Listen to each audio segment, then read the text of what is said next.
Trong một góc phố lặng lẽ ở Tokyo, một cụ bà 80 tuổi, quần áo cũ kỹ, lặng lẽ nhét ổ bánh mì giá 200 yên vào túi tại một cửa hàng tiện lợi.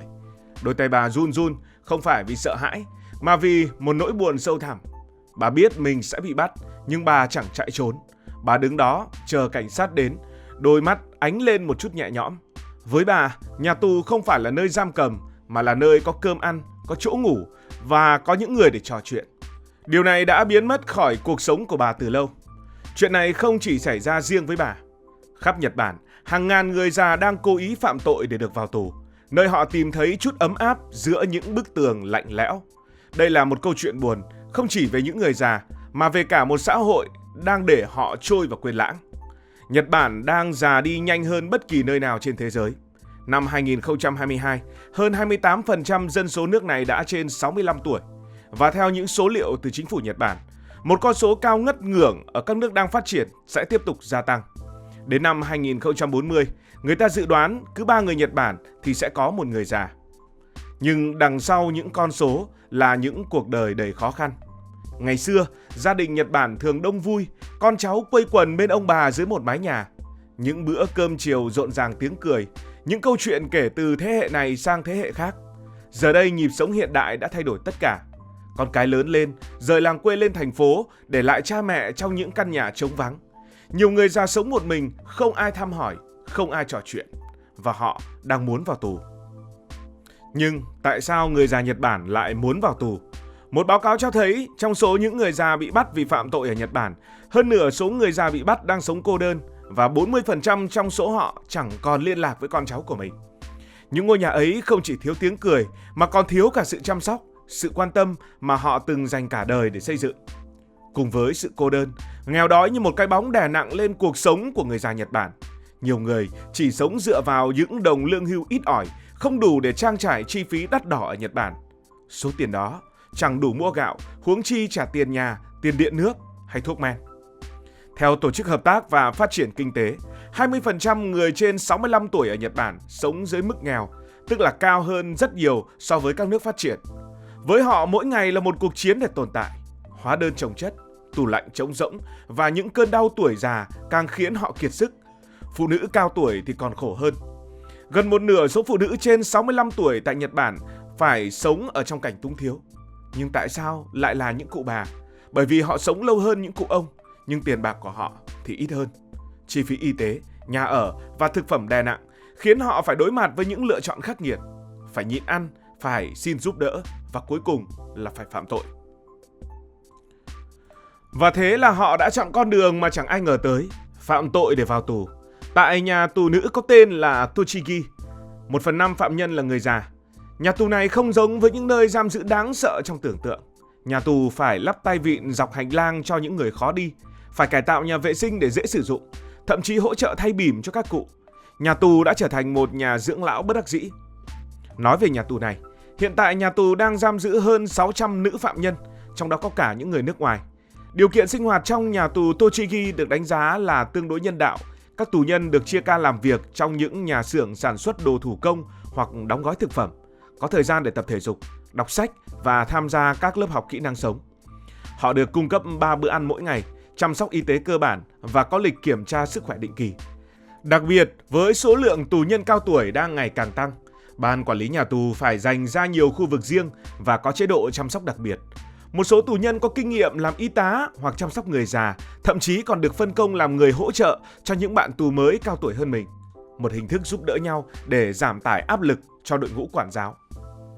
Nhà tù mang lại cảm giác an toàn mà cuộc sống bên ngoài đã lấy đi.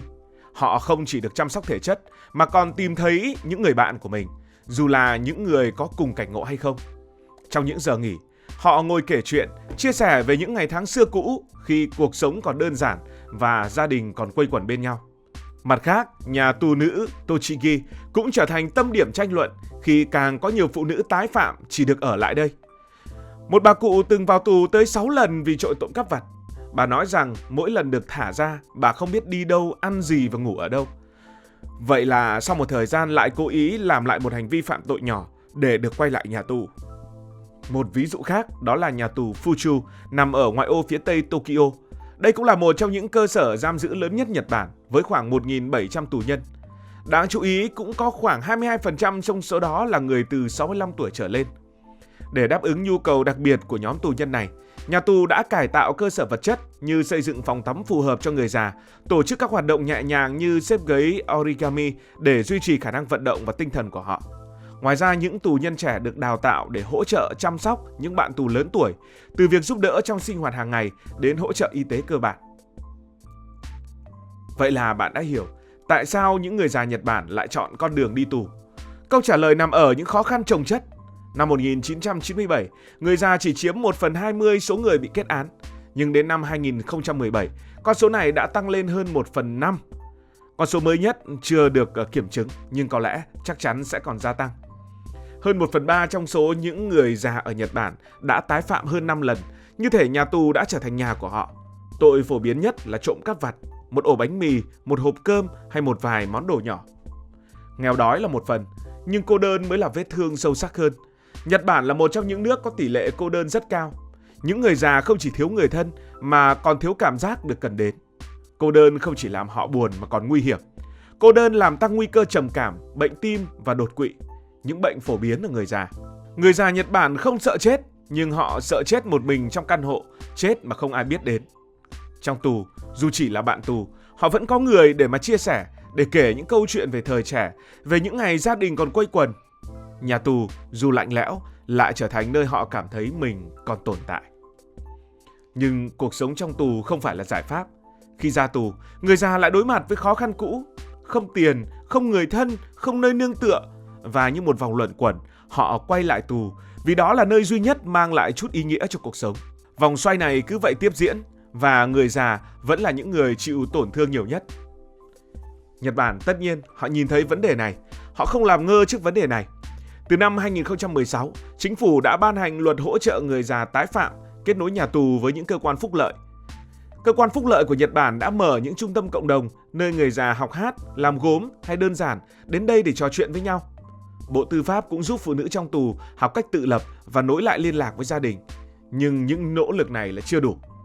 Nhật Bản sẽ cần khoảng 2,75 triệu người chăm sóc người già vào năm 2040, nhưng hiện tại thì vẫn thiếu người, dù đã khuyến khích thanh niên và những người lao động từ nước ngoài, trong đó có cả những lao động từ Việt Nam. Những trung tâm cộng đồng dù ấm áp, nhưng đó vẫn chỉ là trung tâm. Trung tâm thì không thể thay thế cho một gia đình hay một mái nhà thực sự. Câu chuyện này không chỉ là vấn đề của người già, mà là vấn đề của cả xã hội. Nhà tù đang làm công việc của viện dưỡng lão với chi phí hàng triệu yên mỗi năm. Lương hưu trí thấp, chi phí y tế cao và gia đình tan rã đã đẩy người già Nhật Bản vào ngõ cụt. Nhà tù dù không phải là giải pháp, lại trở thành nơi duy nhất họ tìm thấy và cảm thấy mình được chăm sóc. Vậy đâu là lối thoát? Tăng lương hưu, cải thiện y tế, mở thêm trung tâm cộng đồng là cần thiết, nhưng vẫn chưa đủ. Quan trọng hơn, xã hội cần nối lại những sợi dây đã đứt. Một cuộc gọi từ con cháu, những lời thăm hỏi từ hàng xóm, một cái ôm từ người lạ có thể làm được nhiều hơn mọi chính sách. Những người già này họ không muốn làm tội phạm, họ chỉ muốn có một nơi để sống, để cảm thấy mình tồn tại. Hàng ngày, đâu đó ở Nhật Bản, một người già lại đứng trước quầy hàng, cố ý lấy một món đồ để bị bắt. Họ không tìm kiếm tự do, mà tìm kiếm một mái ấm, dù là trong những bức tường của nhà tù. Câu chuyện của họ là một lời nhắc nhở đau lòng. Trong một đất nước hiện đại, nơi công nghệ phát triển vượt bậc, chúng ta không được quên những người đã cống hiến cả đời. Họ từng là cha, là mẹ, là ông bà, là những người xây dựng đất nước. Giờ đây, khi họ cần chúng ta nhất, chúng ta không thể quay lưng. Lời nhắc nhở này không chỉ đến từ Nhật Bản, mà còn đến từ Việt Nam. Nhà tù không phải là nhà, nhưng nếu đó là nơi duy nhất họ cảm thấy ấm áp, thì ai đó đã làm sai một điều gì đó. Chúng ta cần làm tốt hơn, để không ai phải chọn giữa đói khát và tự do. Để không ai phải chọn giữa nhà tù và nhà mình. Cảm ơn vì đã quan tâm theo dõi câu chuyện này. Nếu cảm thấy thú vị, bạn có thể nhấn nút đăng ký kênh, bật chuông thông báo và chia sẻ. Còn bây giờ thì xin được nói lời chào tạm biệt.